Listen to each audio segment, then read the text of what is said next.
Balinese roast pork with grilled beans and golden rice.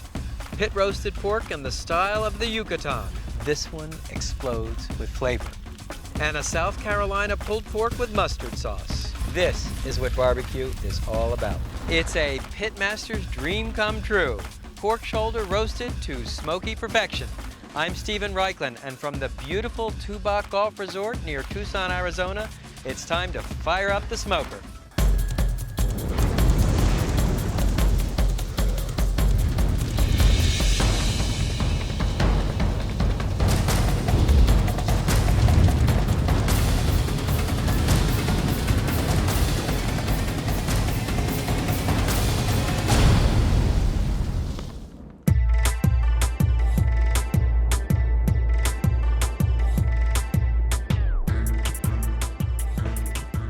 For a lot of pitmasters, this is the ultimate cut.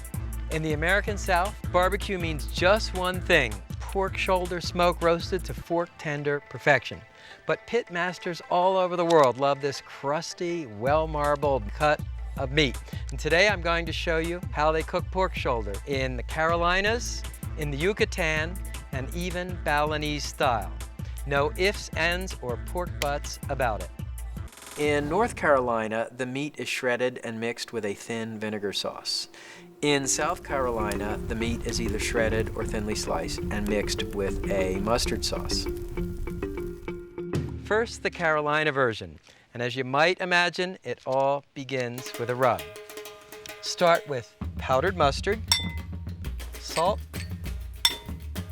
pepper, that's black pepper, white pepper, sweet paprika, garlic powder, onion powder, and cayenne pepper. And don't worry about writing all this down, folks. The recipe is on our website. Mix the ingredients for the rub with your fingertips. That way you can break up any lumps in the powdered mustard.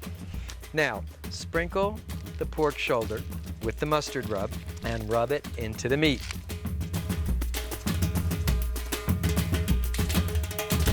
Now, several options for smokers. This is a classic upright water smoker, affectionately nicknamed the Bullet. There's charcoal and wood chunks at the bottom, a drip pan in the center, and we'll simply place the pork shoulder on the top grate and close the lid. Now, there's a little trap door on one side of the smoker, and through it, we'll just add a couple of soaked hickory chunks.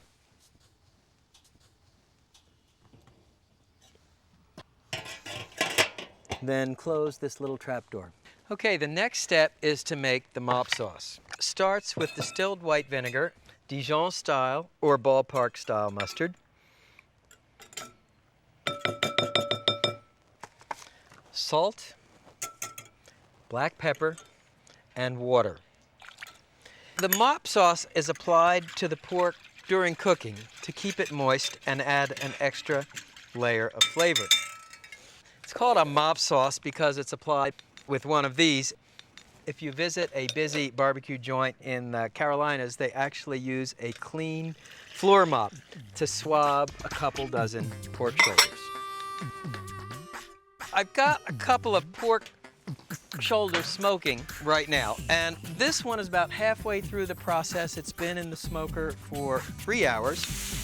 Mop the pork shoulder about every hour. Now, this is a smoker that says you mean business. It's called an offset horizontal barrel smoker. This is the firebox, and you fill it with charcoal for heat and big hickory log for the wood smoke. And the beauty of this device is it will enable you to smoke the pork shoulders low and slow, about 250 degrees for 6 hours. The way you tell what a cooked pork shoulder looks like will be tender enough to pull apart with your fingers.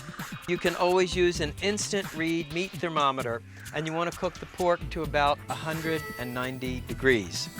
So, bingo, we're in business. Let me pull these pork shoulders over.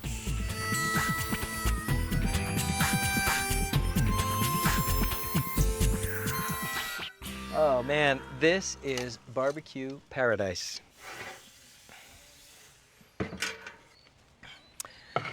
Here is our finished pork shoulder. Traditional way of serving the pork is actually pulled into shreds with your fingers.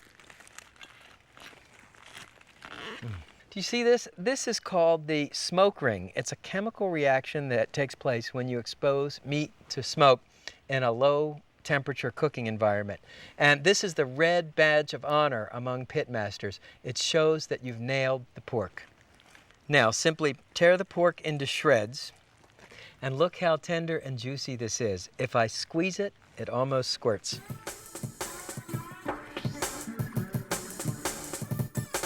So let me show you how to put it together.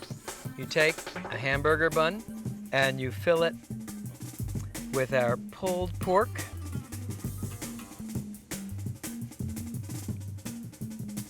And then a spoonful of Carolina mustard sauce. The recipe's on our website. And a couple of sliced dill pickles.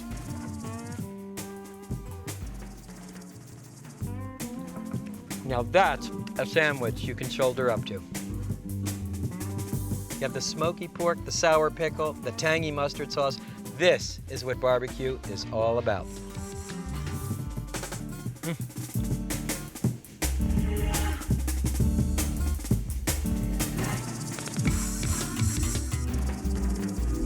When I visited Bali for the first time, I wanted to see a traditional babi guling, a Balinese spit-roasted pork.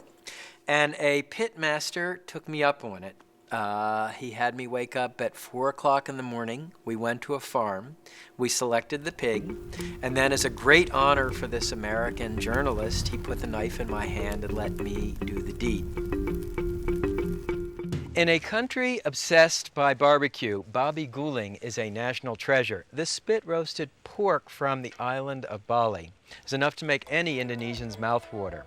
The secret is a bumbu, a fiery paste made with ginger and fresh lemongrass. It's all about pork shoulder today, so let's fire up the rotisserie. Indonesia was once known as the Spice Islands, and its marinades are explosively flavorful. This one begins with shallots, chili peppers, chopped fresh ginger, finely chopped lemongrass, and this was what a whole lemongrass stalk looks like. If you squeeze it, it's got this incredible perfumed lemon flavor, but none of the acidity of a lemon. Next, garlic, ground coriander, black pepper, a little brown sugar for sweetness, coarse salt, and turmeric. And puree the dry ingredients. When I saw this being made on the island of Bali, they used a giant mortar and a pestle that looked like a baseball bat. Once the dry ingredients are pureed, then add a couple of tablespoons of vegetable oil and some fresh lime juice.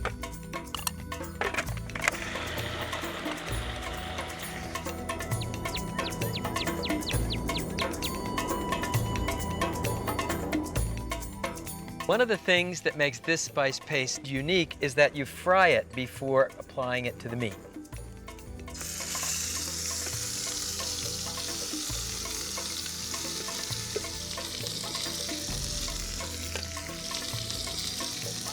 So what does frying do? Well, it releases the aromatic oils in the spices and lemongrass. This is unbelievably fragrant. So once the spice paste is fried, transfer it to a bowl and let it cool.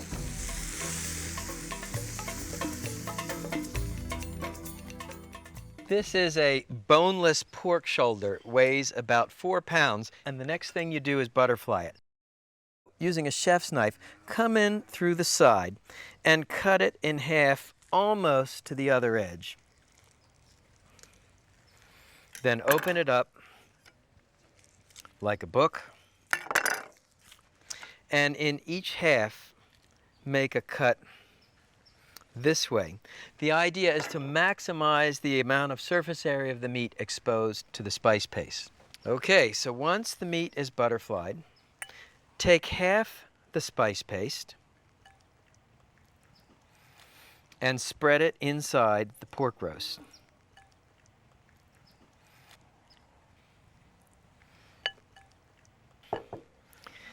Then fold the pork roast together. And here's how you tie it up. Take 4 pieces of butcher string. What you'll do here is come around once, then loop twice. That's a surgeon's knot. And that locks the string in place, so you can tie it off.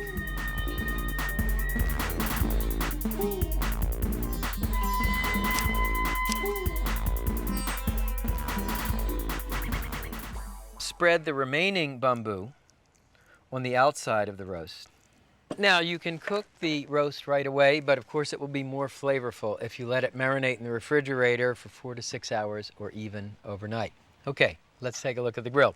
Smoke is not part of the Indonesian barbecue tradition, so this is a great recipe to prepare on a gas grill. I've preheated the rotisserie burner, and it's an infrared burner. That means it uses gas-heated ceramic honeycomb as the heat source.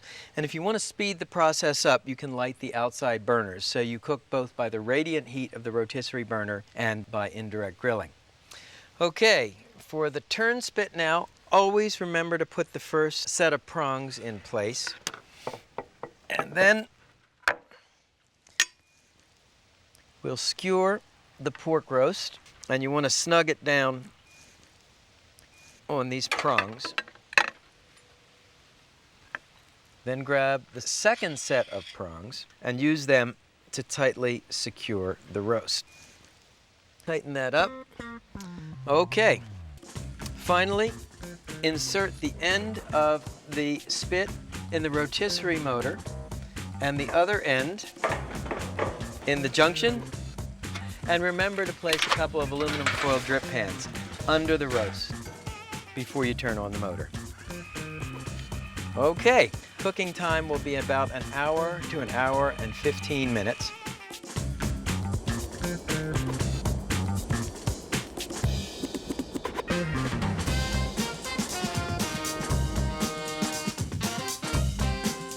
So, a couple ways to check for doneness on the roast. I mean, first of all, you can see it's golden brown, firm to the touch, but the safe way is always to use an instant read meat thermometer, insert it to the center of the roast, but not touching that hot metal turn spit. You're looking for about 170 degrees.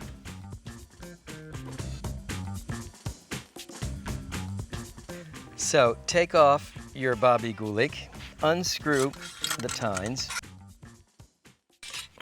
and slide the roast off the spit. Now remember, you never want to serve a roast hot off the grill. You want to let it rest for about 10 minutes. The meat will relax. It will be much more juicy. And last of all, don't forget to remove the butcher string you used to tie up the roast. Let's slice the roast and see how we did.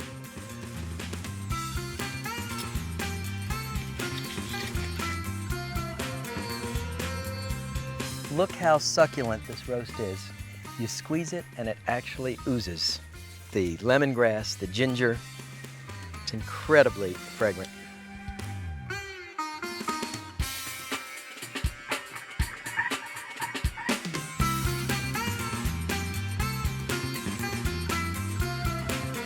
Roast pork with lemongrass and ginger, Indonesian yellow rice, cucumber salad,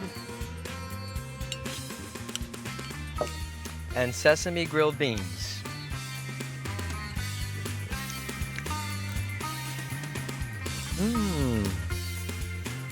From the ranches of Arizona to the rice paddies of Indonesia, it's Balinese pork shoulder cooked to a turn.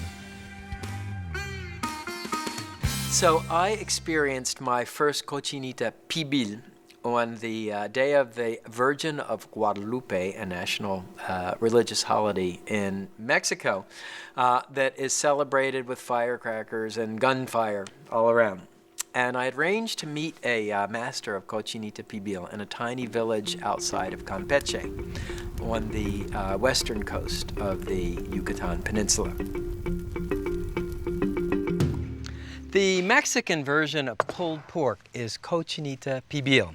Born in the Yucatan, it's roasted in a special pit called a pibil. If you're looking for a great new way to cook pork shoulder, this one explodes with flavor. Now, there are two things that make cochinita pibil unique. The first is the marinade, and it starts with an ingredient that may be new for you. It's called achiote paste, and it's made with a Caribbean seed called achiote or annatto seed. It has a kind of a fragrant, earthy flavor.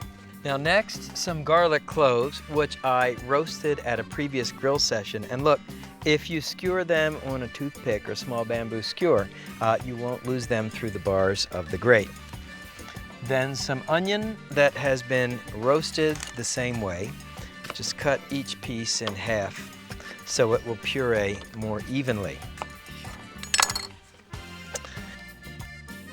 Then freshly ground cumin and oregano, and salt and pepper to taste. And whenever you make a marinade in a food processor, always puree the dry ingredients first. Then gradually add your liquids, freshly squeezed lime juice, freshly squeezed orange juice, and a little red wine vinegar.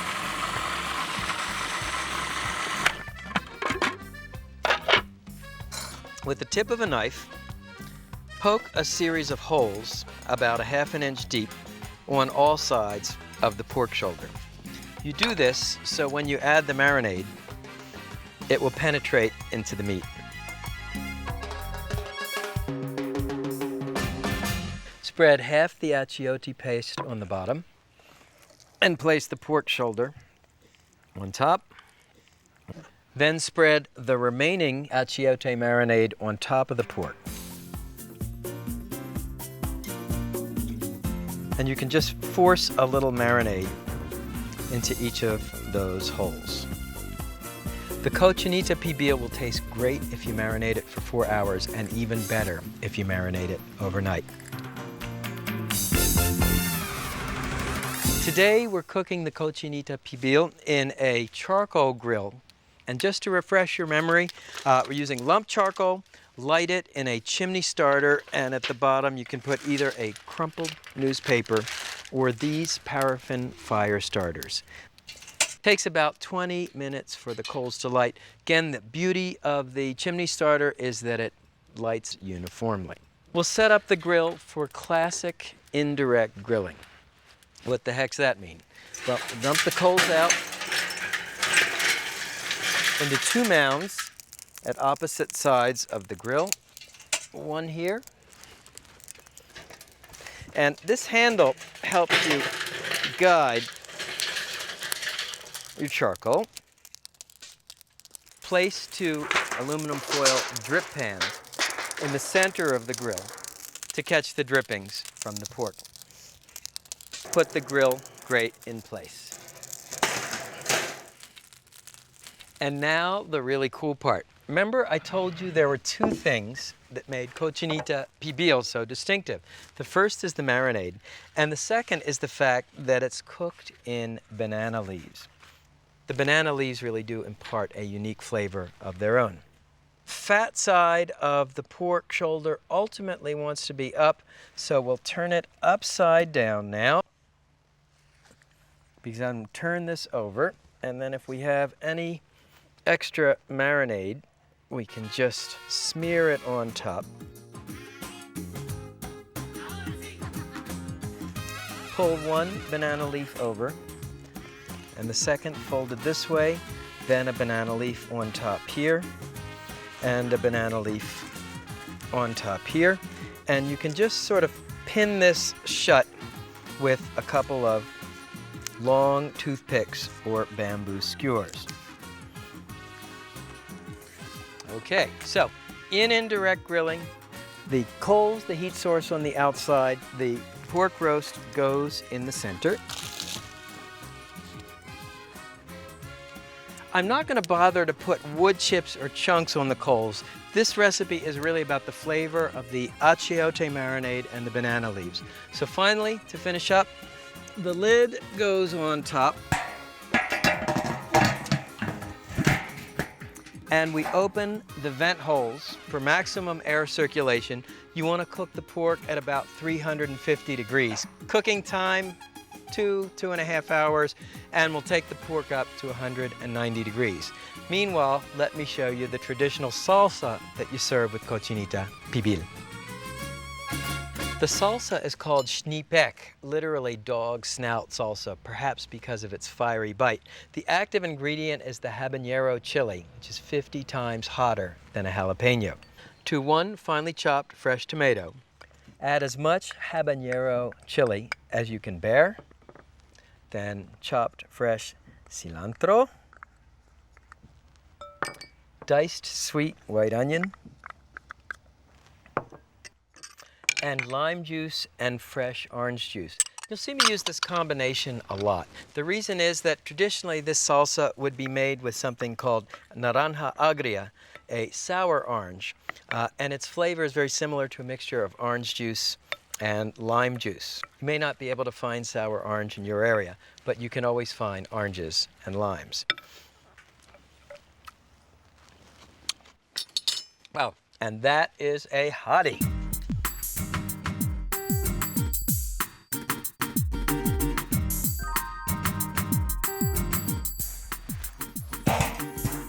Check out our pibil pork shoulder. Now, it looks done, meat is soft, but just to make sure, use an instant read meat thermometer. You're looking for 190 degrees, and we're right on the mark. That is one monster pork shoulder. And as with any roast, you want to let the pork rest for about 10 minutes before you cut into it. The meat will relax and it will be much juicier. Final preparation, corn tortillas. I'm going to lightly toast them over the fire.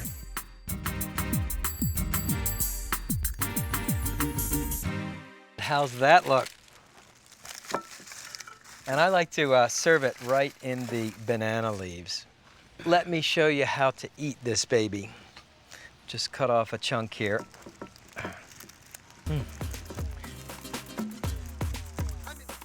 And cut into thin slivers. Okay, and here's how it goes together. Tortilla, a little cochinita pibil, some xnipec salsa, and Yucatan pickled onions. The recipe's on our website.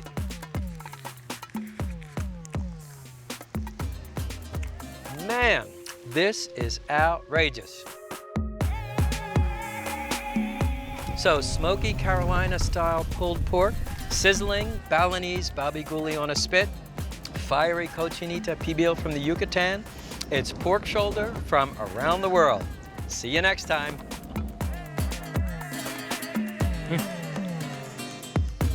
I'm in a hangar. It's pitch black, gunfire going off all around me. And in front of me, it looks like an impromptu cemetery. There are mounds of dirt. My host grabs a shovel and scrapes away the dirt in one of these graves. And in it is a metal box. And inside the metal box is a pig that's been marinated in a mixture of achiote seed, a mixture actually that's called recado rojo.